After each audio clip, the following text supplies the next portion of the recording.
Welcome back now to Primetime Sports Friday. Cricket is where we bowl off. Full funding and salary payments will resume for West Indies players and staff as early as January 2021 after what has been described as a difficult period for all stakeholders. The West Indies' first home series since January is also slated. Jermaine Brown reports. In May of this year, Cricket West Indies announced a 50% salary cut due to the financial crunch caused by the COVID-19 pandemic. It has been effective since July, but it seems the salary cut will not be extended into the new year.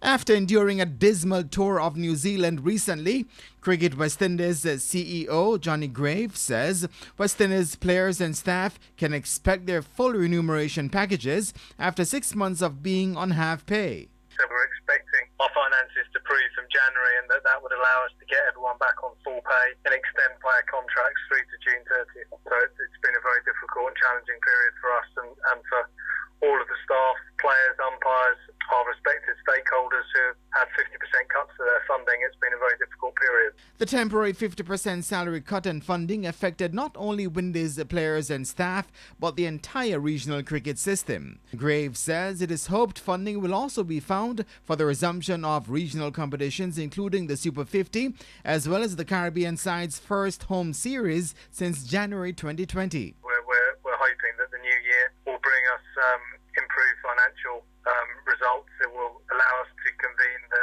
Super 50 Cup in February and our first home tour since we hosted Ireland in January 2019 with a visit of Sri Lanka in March. The West Indies was the first team to resume travel for international cricket with their tour to England in June, followed by the Caribbean Premier League in September and then the recently concluded tour of New Zealand.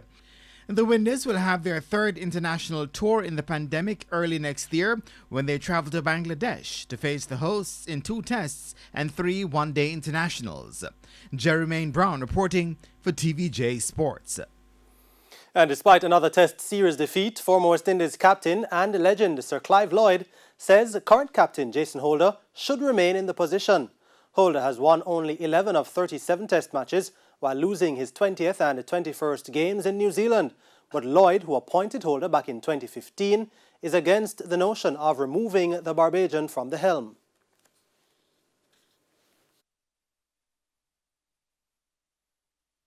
Can't say he's doing a bad job. If he got 8 catches, can be doing.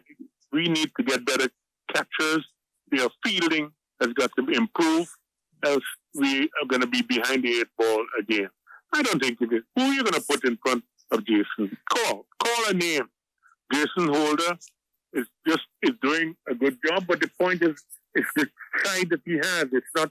He doesn't have a consistent side to deal with. I think they need, when they continue to work harder at their game and think more of their game and give the batters that the situation that they have to try and get to 350 every time they bat. And you notice, we only bat well in 1 inning. Meanwhile, regional cricket commentator Fazir Mohammed has also opposed the idea of changing head coach Phil Simmons. Their performances have to be reviewed, which I think any professional organization will do so.